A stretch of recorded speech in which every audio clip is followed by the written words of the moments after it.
Oke, assalamualaikum warahmatullahi wabarakatuh. Ini untuk kemarin kan aku belum jelasin tentang apa langkah-langkahnya ya buat cari pembebanan. Jadi aku jelasin sedikit di sini. Buat beban, jadi terdiri dari dua. Yang pertama berat beton, yang kedua berat aspal. Nah, untuk yang aspal itu sebenarnya fleksibel, tergantung apakah di jembatan kalian ada atau enggak. Nah, kalau yang beton umumnya sih pasti ada. Nah, cara ngitungnya gimana? Cara ngitungnya itu kita nyari panjangnya dulu, panjang bentangnya, terus dikalikan QMS atau berat beban meratanya. Berat beban merata itu satuannya bisa ton per meter kubik, bisa kilonewton per meter kubik. Nah, untuk ini ya penjelasannya bisa dibaca di sini. Nah, untuk L-nya itu kan panjang bentangnya, misalkan di sini jembatannya nih. Nah, L-nya itu yang ininya, ini L. Nah, itu sesuai dengan hasil observasi kalian. Jadi disesuaikan. Misalkan panjang bentangnya 30 meter ya berarti L-nya pakai 30 gitu. Nah, terus untuk eh, B itu juga sama. Jadi kan kalau misalkan yang ini kan potongan memanjangnya. Nah, terus kalau contohnya gini ya. Nah, nah, kalau misalkan B itu yang mana? B itu potongan melintangnya gini. Jadi ini kan jembatan gini ya biasanya. Kotak hadap apa ya? Hadap hadap kita mau masuk jembatannya gitu. Nah, ini adalah B-nya di sini.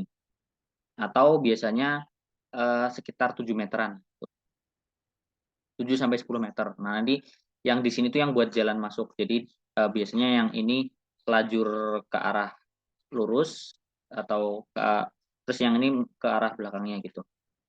Ini mediannya yang di tengahnya. Atau kalau di jembatan biasanya sih nggak ada median. Nah, terus habis itu untuk H-nya itu biasanya pakai 20 cm atau kalau diubah ke satuan meter kita pakainya 0,2 di sini.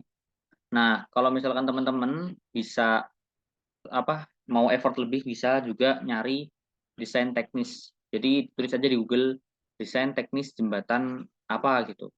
Contoh jembatan Gembira Loka ya berarti desain teknis jembatan Gembira Loka. Nah, kalau misalkan di situ muncul nilai H-nya, nilai B-nya, sama nilai L-nya, ya udah pakai yang di situ aja.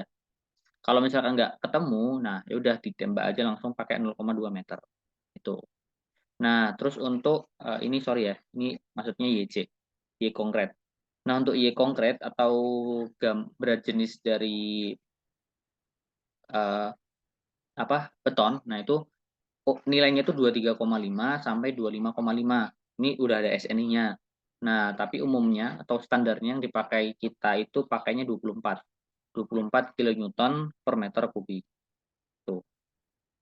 Nah, setelah itu misalkan di sini aku dapat panjang bentangnya itu 30 meter, terus B-nya 7 meter, terus hanya 0,2, Y konkretnya 24. Ya udah tinggal dikalikan aja. Jadi itu seolah-olah yang ini tuh volume, terus YC-nya ini apa? Berat jenis ya, berat berat jenis per volume itu, berat per volume. Nah, setelah dikalikan ternyata dapat 1008 kilonewton gitu. Nah, kalau misalkan ada aspalnya berarti tinggal ditambah berat aspal.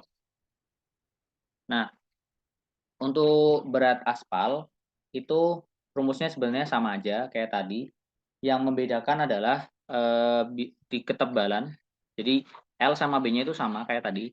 Yang membedakan itu di ketebalannya sama di gamanya. Ini sorry ya kebalik ini ya.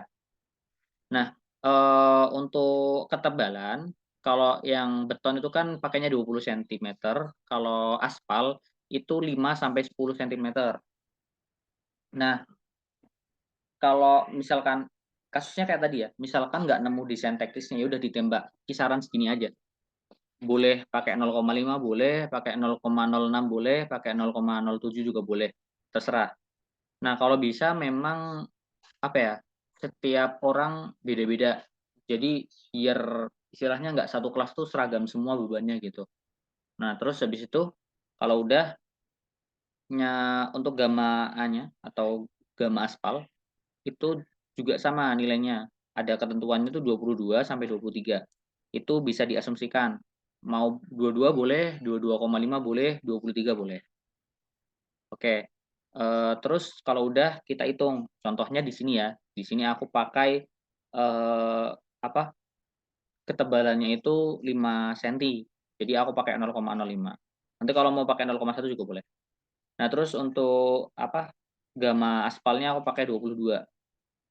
Nah terus aku tinggal masukin aja ke rumus dapat nilainya segini. Nanti kalau mau pakai 0,1 ya udah tinggal dimasukin ini jadi 0,1, terus yang ini juga pakai 23 tinggal dimasukin 23.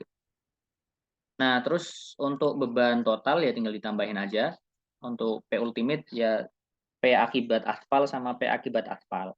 Sorry, P akibat beton ditambah P akibat aspal, dapat deh nilainya segini.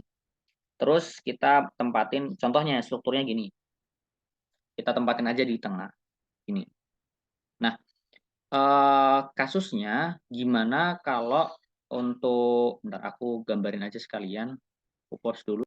Nah, oke, aku lanjut. Nah, ini kan kasusnya dia ada di tengah bentangnya ini ada ini. Nah nah itu aman-aman aja. Tapi gimana kalau kasusnya kayak gini, jadi, kan kalau di tengah bentang tuh di sini, kebetulan tapi dia nggak pas di-join. Nah, biar gampang, sebenarnya sama aja sih boleh kamu tempatin di tengah, cuma biar lebih memudahkan aja, itu bisa dibagi 2. Jadi nanti P ultimate-nya misalkan dapat segini, 1, 2, 3, 9. Nah terus, dibagi 2 dari P ultimate itu dibagi 2. Nah masing-masing bagiannya itu ditempatin di kanan sama kirinya titik buhul yang di tengah. Tengahnya kan di sini nih. Nah kanan kirinya berarti yang F sama yang D. Nah dipasang 2 tuh. Nah tapi kalau misalkan yang jembatannya nanti bentuknya intinya ketika dibuat ini, nah ternyata titik tengahnya itu kan bentuk strukturnya sama nih, cuma beda yang ini 3 bentang ke kanan, yang ini cuma 2 bentang. Nah, pas di tengahnya itu ternyata pas di-join. Nah, kalau pas di-join berarti nggak usah dibuat 2 kayak gini, tapi disamain yang kayak yang atasnya, yang kayak gini ya, jadi langsung di tengah, tuh. Oke, untuk pembebanan mungkin gitu aja, wassalamualaikum warahmatullahi wabarakatuh.